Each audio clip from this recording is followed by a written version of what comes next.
আসসালামু আলাইকুম সবাইকে, কেমন আছেন সবাই? আশা করছি সবাই অনেক ভালো আছেন। এন্ড ধারাবাহিক স্পোকেন ইংলিশ ক্লাসের 6th ক্লাসে আপনাদের সবাইকে অনেক বেশি স্বাগতম।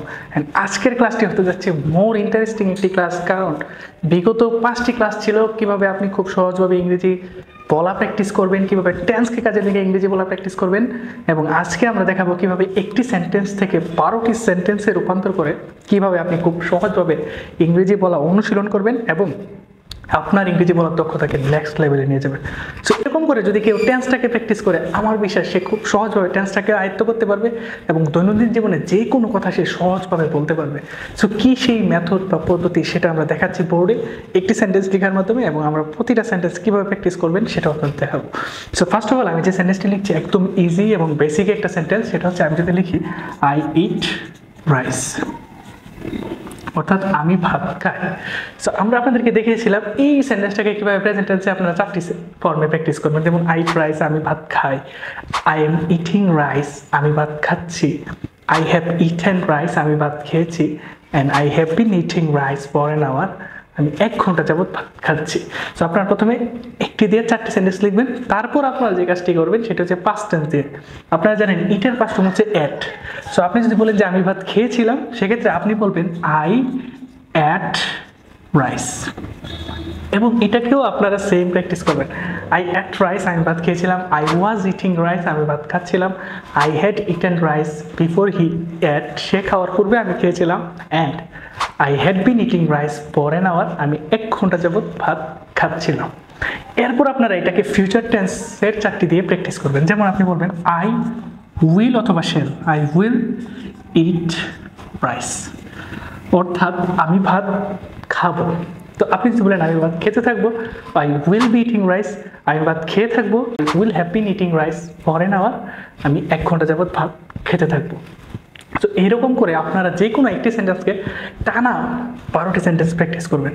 একটি সেন্টেন্সকে 12টি অথবা 15টি সেন্টেন্সে রূপান্তর করে যদি আপনি প্র্যাকটিস করেন, তাহলে কিন্তু আপনার বলার যে জড়তা সেটা কেটে যাবে এবং আপনি বুঝতে পারবেন কোন সিচুয়েশনে কোন কথাটা বলতে হবে। সো আমরা যদি আরেকটি সেন্টেন্স দিয়ে প্র্যাকটিস করি, আমরা যদি বলি যে I play cricket, I play cricket, I play cricket মানে হচ্ছে আমি ক্রিকেট খেলি।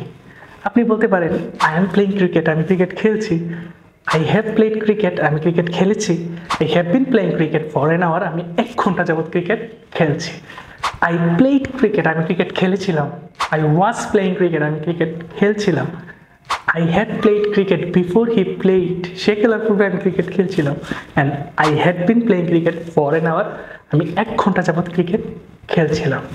এবার যদি আপনি সেম সেন্টেন্সটাকে ফিউচার টেন্সে বলেন, আই উইল প্লে ক্রিকেট, আমি ক্রিকেট খেলবো; I will be playing cricket, আমি ক্রিকেট খেলতে থাকবো; I will have played cricket, আমি ক্রিকেট খেলে থাকবো; and I will have been playing cricket for an hour, আমি 1 ঘন্টা যাবত ক্রিকেট খেলতে থাকবো। সো এইরকম একটি সেন্টেন্সকে যখন আপনি 12টি টেন্সে রূপান্তর করে প্র্যাকটিস করবেন, তখন কিন্তু সবগুলো টেন্স আপনি একসাথে প্র্যাকটিস করার সুযোগ পাবেন এবং আপনার ইংরেজি বলার জড়তা কেটে যাবে। সো এরকম করে যদি আই লার্ন ইংলিশ দিয়ে আমরা প্র্যাকটিস করি, আই লার্ন ইংলিশ, অর্থাৎ আমি ইংরেজি শিখি; আই এম লার্নিং ইংলিশ, আমি ইংরেজি শিখছি; আই হ্যাভ লার্ন ইংলিশ, আমি ইংরেজি শিখেছি; I have been learning English for an hour, আমি 1 ঘন্টা যাবত ইংরেজি শিখছি; আই লার্নড ইংলিশ, আমি ইংরেজি শিখেছিলাম; আই ওয়াজ লার্নিং ইংলিশ, আমি ইংরেজি শিখছিলাম; I had learned English before he learned, সে ইংরেজি শেখার পূর্বে আমি ইংরেজি শিখেছিলাম; I had been learning English for an hour, আমি 1 ঘন্টা যাবত ইংরেজি শিখছিলাম। এরপর যদি আপনি ফিউচার টেন্স দিয়ে প্র্যাকটিস করেন, আই উইল লার্ন ইংলিশ, আমি ইংরেজি শিখবো; I will be learning English, আমি ইংরেজি শিখতে থাকবো; I will have learned English, আমি ইংরেজি শিখে থাকবো; and I will have been learning English for an hour, আমি 1 ঘন্টা যাবত ইংরেজি শিখতে থাকবো। তো এইরকম করে আপনারা খাতায় লিখে প্র্যাকটিস করতে থাকেন এবং আপনার জড়তাকে কাটিয়ে উঠতে থাকেন। তো আপনাদের সাথে আবারও দেখা হবে পরবর্তী ক্লাসে।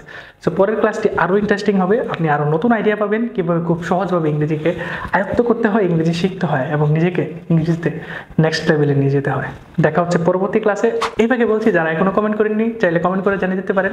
আমরা বলেছিলাম যারা কমেন্ট করবেন তাদের মধ্যে থেকে আমরা কয়েকজনকে গিফট দিব এবং চাইলে ভিডিওটি শেয়ার করে রাখতে পারেন। সো দেখা হচ্ছে পরবর্তী ভিডিওতে। Thank you for watching.